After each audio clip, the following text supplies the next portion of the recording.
Welcome back to the second episode of our TalkBack with Ali Azmat. Last week, he talked about endorsements, he talked about his past with Junoon, and we're going to continue on that. Ali, thanks for staying with us for so long. First of all, Sufi Rock. Was Sufi Rock a put-on caused by the confusions, the cosmic indulgences, and the religious confusions of Salman Ahmad himself?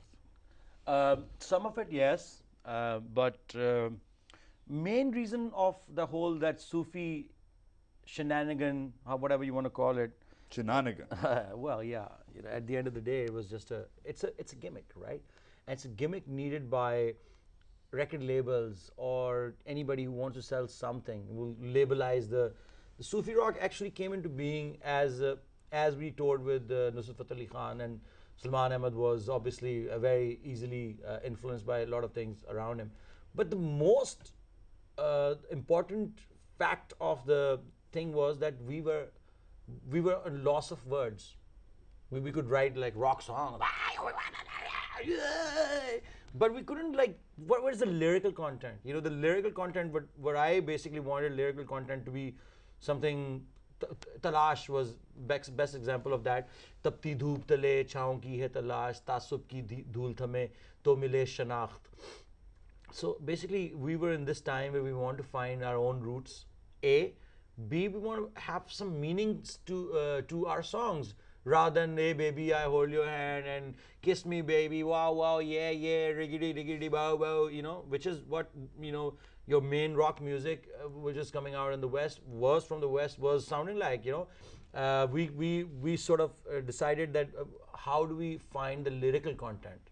सबसे पहले वो ये ऐसा हुआ कि we did a song called Saein, which was in the third album, which was a rock and roll album, but we tried to do a single track with tablas, और वो एक open tuning का एक chord, open tuning का एक हमने गाना बनाया साईं, जो कि D minor के scale में था, which is kind of taken from the whole iktara tradition of it all, and the melody was very much like घूम चिरकड़ा साइयां दा तेरी कत्तन वाली जी, लेकिन हमने उसको थोड़ा सा उसी स्केल के अंदर उसका साईं तू ही मेरा सच्चा साईं तू है. So that was the beginning of it all, and we recorded that song at Royal Yaar, and then it became like all of a sudden the song was like, whoa, they did a religious overture, उन्होंने कुछ Sai type का गाना गा दिया है, उसमें religious हो गए हैं और ये वो, तो लोगों ने इतनी खप डाल दी उसके ऊपर कि हम खुद भी डर गए.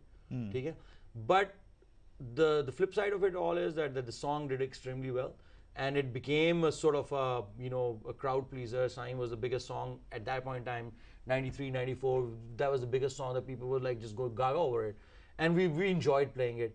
And then hence the Sufi rock stigma got attached, because by the time we did the fourth album, we did the whole sort of tabla rather than just the drum, because we couldn't record really, we didn't really have a good drummer at that point in time in Pakistan, and we couldn't possibly record good drum sound.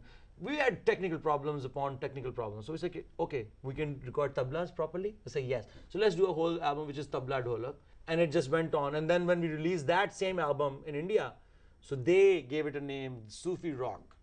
And then it was essential for them Trust the Indians to give it a brand. Yeah, exactly. Okay. Exactly. Now, you just said a minute ago, you said while you were starting this answer, you said that Salman Ahmad was affected by almost everything around him.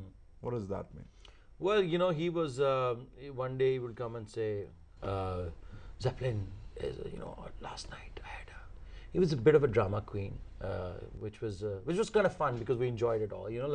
All your friends, one of them will have that kind of qualities, and we were friends. I mean, we ceased to be friends because exact same things that you like about each other, and then you start disliking that. You're like, it's like being husband and wife. I love you, darling. You're so great. I love you. I love you. I love you the way you are, darling. Now change for me. So that's exactly what happens in every long-lasting relationship. So he was like that. He would come up every day. Last night I had this dream. I was like, "Acha, kya hua?" So he'll say, "Pura mahal bandega," and then he'll have one little answer through his eye also, and we'll be like, that's very, very interesting. So I'm thinking of writing a song. And will you help me? Yeah, I'm with you, bro. So it was more fun, as long as we were a band, we could, approve or disapprove of each other's musings, you know, like, oh, you know, he wants to do that. Yeah, I'll make fun of him. And one day I'll be serious, like, sure, you know, this sounds good. Let's do an acoustic song, you know. And I want to do this, and okay. So it's like I said, we ceased to be a band after Azadi ka jo record jo humne kiya. We was like, you know, they all became too big for each other, right? Oh, you know, I don't want to listen to him. He doesn't want to listen to me. They don't want to listen to me. I have songs. They don't want include that into the bone of contention. Start from things like that. When a person thinks that I wrote that song and that was the biggest hit, so hence you can't write a song because you haven't written a big hit. So it's like, so, but that means that the creativity or big hit, creativity doesn't mean anything. No, it doesn't mean anything. So, you know, then, so, okay, you know, then you start, you know, moving back a little bit, and before you know, you're out of the door. Mentally, physically, emotionally. And, you know, then you cease to be a band. And that's exactly what happened to Junoon. Okay, let's take a short break away with Ali Azmat. You're watching Talk Back Part 2. Stay tuned.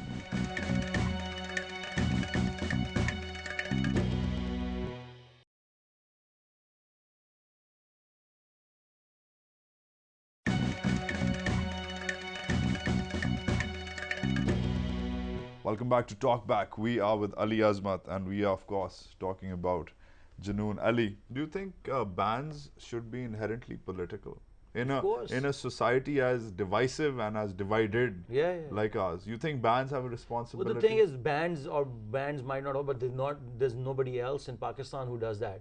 But there's not many bands in America who do that also. There's Dixie Chicks or whatever, they did that. And Bruce Springsteen. I went to a tour where there was Pearl Jam, Jackson Browne, Bruce Springsteen, Dave Matthews Band. DMB does that.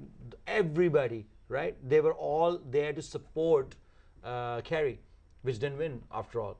And so Dixie Chicks said a lot of things about Bush, and in Texas, took a lot of flack for it. And took a lot of flack, and they were banned from radio stations. They were blah blah blah. If you look at it, there's not many people who do that. Rage Against Machine was one political band, but they were also Mexican, you know, blah blah blah, against the globalization. It's all, you know, all this stuff comes out from exposure. More exposure that you have from the whole of world, you know, the kind of exposure that I've had from this world, I realized this, that eventually there's no cause worth fighting for. But then hold that thought, cause worth fighting for, because I remember there was a concert, you guys had it in Karachi. I think it was either at Numaish or Nishtar Park or one of the other places. Huge concert. Nishtar Park, right?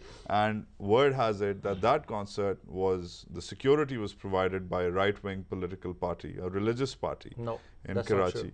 And masjids were giving generators on loan so that Junoon could play. That's not true. In a highly sensitive area, politically sensitive area. Yes, I know that. We played in Nashtar Park, but we did take a electricity line from a madrasa, which was very nice because we're going to play and we're going to talk about Ehtisaab, because there was a... So the Jamaat-e-Islami wasn't backing you up? No, they weren't backing us up, but that particular they hadn't invited you. No, they hadn't. We set up that show ourselves.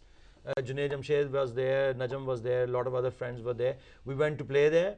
The security, we had to do our own security. We were guerrilla warfare. We come from that time where we यार 2-4 guard रख लो अपने साथ, बंदूकों वाले, उन्होंने करना कराना कुछ नहीं होता, अगर कोई मारने आ जाए तो वो गार्ड तो सबसे पहले भाग जाएंगे.